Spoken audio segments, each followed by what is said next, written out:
दोजुन को ordinary person बोलने मात्र से ही चंग सियोब के चेहरे पर एक बड़ी ही एंटरटेनिंग स्माइल आ जाती है, क्योंकि वही रेगुलर सिविलियन उसके आदमियों को हॉस्पिटल में भर्ती करवा चुका है और हफ्तों तक उनके हाथ पैर बैंडेज में लपेट दिए थे। दुनिया की नजर से देखें तो लोग उस सिविलियन को बहुत अंडर एस्टिमेट कर रहे हैं जो रिफ्ट के अंदर गया। अब चंग सियोब ये भी जानना चाहता है कि अगर कोई अवेकेंड इंडिविजुअल अंदर जाता तो उसके सर्वाइवल चांसेस क्या होते। उसका असिस्टेंट कामली बताता है कि ये हीरो के लेवल पर डिपेंड करता है और सही डेटा के बिना कोई जजमेंट करना मुश्किल है। चंग सियोब भी मानता है कि फाइटिंग एबिलिटी और सर्वाइवल एबिलिटी दोनों बिल्कुल अलग चीजें हैं और रिफ्ट के अंदर तो बात खतरनाक लेवल पर कॉम्प्लिकेटेड हो जाती है। लेकिन एक बात तो तय है, वो कमीना अभी भी अपनी हरकतों से नहीं बदला है। चंग सियोब दोजुन की फैमिली को प्रोटेक्ट करना चाहता है, मगर नोबल रीजन से नहीं। ये स्कमबैग तो सोच रहा है कि अगर दोजुन नहीं लौटा तो उसकी फैमिली के ऑर्गन्स बेच देगा और अगर लौट भी आया तो उस पर डेट चढ़ाकर पूरे खर्चे का इल्जाम उसी पर डाल देगा। ये आदमी सच में एक वॉकिंग लीच है। सीन वापस शिफ्ट होता है उस मेस्मराइजिंग वर्ल्ड ट्री की ओर। यहाँ हमारा बॉय पूरी स्पीड में अपने ट्रेनिंग आर्क में डूबा हुआ है। उसका पूरा शरीर अब फ्लेम मैना में थ्राइव कर रहा है। उसे समय का अंदाजा भी नहीं है, बस इतना पता है कि वो सैकड़ों फायर स्टोन्स अब्सॉर्ब कर चुका है। इससे उसके अंदर इतनी फायर मैना कलेक्ट हो चुकी है कि वो उसे किसी भी रूप में मैनिपुलेट कर सकता है। साइड इफेक्ट ये है कि उसकी फ्लेम रेजिस्टेंस भी इनसेन लेवल तक बढ़ चुकी है। जब वो अपने पुराने सेल्फ की तुलना अपने अभी वाले फायर एट्रीब्यूट मास्टरी से करता है, उसे लगता है कि कम से कम फायर डोमेन में तो वो अपने पास्ट सेल्फ से आगे निकल चुका है। वो वर्ल्ड ट्री को जेंटली गले लगाता है। ये वही डिवाइन ट्री है जिसने हमेशा उसकी मदद की, पहले भी और अब भी। इस वजह से डोजिन दिल से ग्रेटफुल है। अपने सारे माना स्टोन्स को स्टोर करने के लिए उसने बेलों से एक छोटा सा बैग बना लिया है। स्टोन्स कलेक्ट करने के बाद उसे एहसास होता है कि शायद अब वो कभी इस एंजेलिक ट्री को दोबारा ना देख पाए। फिर भी वो ये उम्मीद छोड़ता नहीं, अगर कभी भी यह डिवाइन ट्री खतरे में पड़ा तो वो अपनी जान पर खेलकर इसे बचाने वापस आएगा। और भाई, मैं नहीं जानता तुम लोगों का क्या है, लेकिन ये पूरा soft emotional scene genuinely so wholesome लगा। उस रात दोजिन आखिरकार बाहर की दुनिया में कदम रखता है, पूरी तरह से रिफ्ट के बाहर निकलते हुए। उसे आसपास कोई भी मौजूदगी महसूस नहीं होती। शायद ज्यादातर लोगों ने सोच लिया था कि वो अंदर ही मर गया होगा और कभी भी कोई मॉन्स्टर वेव बाहर आ सकती है। लेकिन तभी उसे किसी स्ट्रॉन्ग इंसान की प्रेजेंस महसूस होती। उसे पकड़ने के लिए वो फौरन उसकी डायरेक्शन में दौड़ पड़ता है। थोड़ी ही देर में वो उन दो एजेंट्स के पास पहुंच जाता है, एक पूरा पिस्ड ऑफ और दूसरा पूरा चिल्ड, यानी ह्युनवू और सियोंगू, जिनसे वो पहले मिल चुका था। उनके आउटफिट्स देखकर उसे समझ आ जाता है कि ये लोग एसोसिएशन के मेंबर्स हैं और अगर यहाँ गलती से भी वो पकड़ा गया तो मामला सीधा प्रॉब्लमेटिक हो जाएगा। इस सिचुएशन को संभालने के लिए वो अपनी फायर पावर का इस्तेमाल करता है। एक जोरदार फ्लेम बॉल बनाकर पूरी ताकत से आसमान में फेंक देता है। वो अटैक सीधा पास की बिल्डिंग पर जाकर गिरता है और धमाके के साथ फट जाता है। आवाज सुनते ही ह्युनवू और सियोंगू तुरंत रेड अलर्ट मोड में आ जाते हैं। जब उन्हें पता चलता है कि ये आग है तो दोनों उसकी डायरेक्शन में दौड़ पड़ते हैं। वहां पहुंचने पर उन्हें लोग डर के मारे खड़े नजर आते हैं। सियोंगू खुद शॉक में पूछता है कि आखिर चल क्या रहा है। उधर हमारा लड़का अपनी फ्लेम पावर से खुद ही प्रभावित है। उसकी प्रिसीजन काफी बढ़िया है और उसे भरोसा है कि आगे ये उसे बहुत काम आएगी। वो अपने पुराने दोस्त टस्क को याद करता है, जो कॉन्टिनेंट का सबसे स्ट्रॉन्ग फायर मेज था। वो सोचता है कि क्या टस्क उसकी फ्लेम्स देखकर प्राउड होता। इसी बीच ह्युनवू की शार्प सेंसेस उसे रिफ्ट की तरफ देखने को मजबूर करती हैं। वो अचानक अजीब तरह से रिएक्ट करती है और उनकी आंखों के सामने धुएं में गायब हो जाती। दोनों एजेंट्स फौरन साइड की ओर भागते हैं, लेकिन वहां जाकर वो शॉक में रह जाते हैं। रिफ्ट का कनेक्शन अब इस दुनिया से पूरी तरह खत्म हो चुका है। उधर हमारा लड़का बिना किसी दिक्कत के अपनी नेक्स्ट डेस्टिनेशन की ओर बढ़ चुका है। अगली सुबह खबर फैल जाती है, मापो वाली रिफ्ट जो पूरे 1 महीने तक खुली थी, वो एसईओ डोजुन के अंदर जाने के 29 दिन बाद अचानक गायब हो गई। हीरो एसोसिएशन की मॉन्स्टर वेव वाली चिंता गलत साबित होती है, पर असली वजह क्या थी ये किसी को नहीं पता और इन्वेस्टिगेशन अभी भी चल रही है।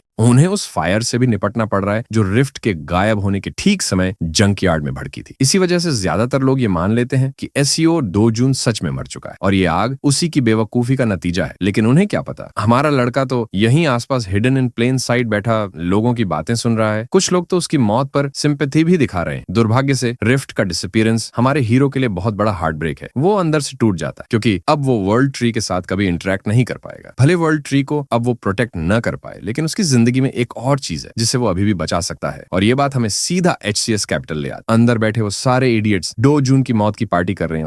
उन्हें लगता है अब वो आराम से उसकी ओल्ड ग्रैनी और लिटिल सिस्टर को भी हटा देंगे। चंग सब वैसे भी ऐसा इंसान है जो लोगों को निचोड़ कर मार सकता है। एक हरामी तो ये तक कह रहा है कि बहन को थोड़ा बड़ा होने दो, फिर और तरीकों में इस्तेमाल करें। इसी गंदी बातों के बीच एक आवाज वहां गूंजती है, एक फेमिलियर वॉइस जो उनसे उनके बॉस के बारे में पूछती है और सीन वहीं कट हो जाता है। दूसरी तरफ चंग सब बड़ा खुश घूम रहा है। उसे लगता है डो जून अब हमेशा के लिए मर चुका है। उसका असिस्टेंट उसे आज के स्केड्यूल के बारे में बताता है। ज्यादा काम नहीं है, बस एक लंच अनदर सीईओ के साथ। चांग सब ये सुनकर खुश हो जाता है कि आज रात वो आराम से मैडम कैंग के क्लब में मजे करेगा। ये सब बिना दिमाग का चैटर चल ही रहा होता है जब वो बिल्डिंग में घुसकर सीढ़ियां चढ़ता है और देखता है कि उसके आदमी खिलौनों की तरह यहाँ वहां फेंके पड़े हैं। दीवारों पर खून बिखरा है और जिसने ये सब किया है वो वही है जिसे चंग सब ने डेड समझ लिया। हमारा लड़का उसे पकड़कर जमीन पर दे मारता है और काल्मली कहता है, फिल्थी चंग सब, कुत्ते की तरह रेंग कर मेरे पास आ। ये सुनते ही कंपनी का प्रेसिडेंट डर के मारे कांप जाता है। हमारा लड़का उसके ऑफिस की चेयर पर बैठकर जैसे असली लीडर की तरह जगह संभाल लेता है और अपना आदेश दोबारा दोहराता है। बेचारा चंग सब अभी भी शॉक में ही है, लेकिन डर इतना है कि बिना समय गंवाए वो कुत्ते की तरह रेंगना शुरू कर देता है। और फिर डो जून अपनी पूरी रूथलेसनेस दिखाते हुए उसे आदेश देता है, अब बार्क कर, जानवर जैसे। ये आदेश उसके दिमाग में हथौड़े की तरह लगता है और चंग सब ह्यूमिलिएशन में रोने लगता है। एक बार्क निकलने में उसे एक पूरा सेकंड लगता है, लेकिन हमारा लड़का इससे बिल्कुल सेटिस्फाइड नहीं होता। वो खुद यकीन दिलाता है कि चंग सब सिर्फ एक इंसान नहीं बल्कि एक एनिमल है। वो उसे बार बार बार्क करने पर मजबूर करता है ताकि सुनने वाला हर इंसान जान जाए कि ये आदमी असल में कितना गिरा हुआ है। कंपनी का प्रेसिडेंट अब उसी हाल में जिस हाल में वो लोगों को रखता था। डो जून बड़ी ठंडी आवाज में साफ बोल देता है कि ऐसे स्कम बैग्स ऊपर से जितना भी ओबीडियंट बनने का नाटक करें, मौका मिलते ही सीधा बैक स्टैप कर देते हैं। अपना गंदा नाम सुनकर चंग सब का चेहरा पीला पड़ जाता है क्योंकि हमारा लड़का उसे बता रहा होता है कि उसकी जिंदगी ऐसे सेकंड रेट इंसानों से निपटते निपटते भर चुकी है। चंग सब दया की भीख मांगते हुए बोलता है कि जरूरत पड़े तो वो एक लॉयल डॉग की तरह सर्व करने को भी तैयार है, लेकिन डो जून का सब्र खत्म हो चुका है। वो एक भारी सा स्लैप उसके चेहरे पर दे मारता है, इतना जोरदार कि उस कमीने की सांस भी रुक जाती है और खून बाहर आ जाता है। उसका असिस्टेंट ये सब हॉरर में देख रहा होता है। तभी डो जून उसे आवाज देकर कहता है कि अब से वही कंपनी का न्यू बॉस है और उसे ऐसे बास्टर्ड के नीचे काम बिल्कुल नहीं करना चाहिए। इसके बाद डो जून सीधा आदेश देता है कि चांग सब को यहीं खत्म कर दो, पूरी परमिशन। लेकिन असिस्टेंट की हालत डीली हो जाती। वो माफी मांगते हुए कहता है कि उनके लीडर के बहुत सारे कनेक्शंस हैं और अगर चंग सब की जगह उसे बॉस बना दिया गया तो हालात बहुत बुरे हो सकते हैं। इसलिए वो डो जून से रिक्वेस्ट करता है कि इस आदमी की जान एक बार और छोड़ दे। लेकिन डो जून यहाँ बातों में टाइम वेस्ट करने के मूड में नहीं है। वो खामली कहता है कि चंग सब की बॉडी को एक बैरल में भरकर ओशन में फेंक दो, एविडेंस मिटाने का। ये काम तो इन लोगों का पारिवारिक बिजनेस जैसा है। जब सर्वेंट्स भी आदेश मानने से कतराते हैं तो डो जून एकदम अलग तरीका अपनाता है। वो पूरे ग्रुप को धमकी देता है कि अगर उन्होंने उसकी बात नहीं मानी तो सबको गेट के अंदर फेंक कर मॉन्स्टर्स का खाना बना देगा। ये सुनते ही चंग सब की हालत और भी पैथेटिक हो जाती है। वो जमीन पर गिरकर जान की भीख मांगने लगता है, कसम खाता है कि वो कभी बिट्रे नहीं करेगा और हमेशा डो जून की सेवा में रहेगा। ये देखकर हमारा हीरो थोड़ा सोच में पड़ जाता है। वो चाहे तो अभी चंग सब को खत्म करके अपनी सारी प्रॉब्लम्स मिटा सकता है, लेकिन मानना पड़ेगा इस लाइफ में वह अपने पुराने मर्सिलेस रूप से थोड़ा सॉफ्टर हो चुका है। आखिरकार इस बार वो उसे माफ करने का फैसला लेता है और हाथ बढ़ा देता है। और चंग सब भाई अब ये बंदा पक्का रिलीजियस बनने वाला है। दुआ करेगा कि कभी भी डो जून के खिलाफ जाने की गलती न करे। वो हीरो का हाथ पकड़ता है और कसम खाता है कि अब से उसकी लॉयल्टी बिल्कुल अनकंडीशनल होगी।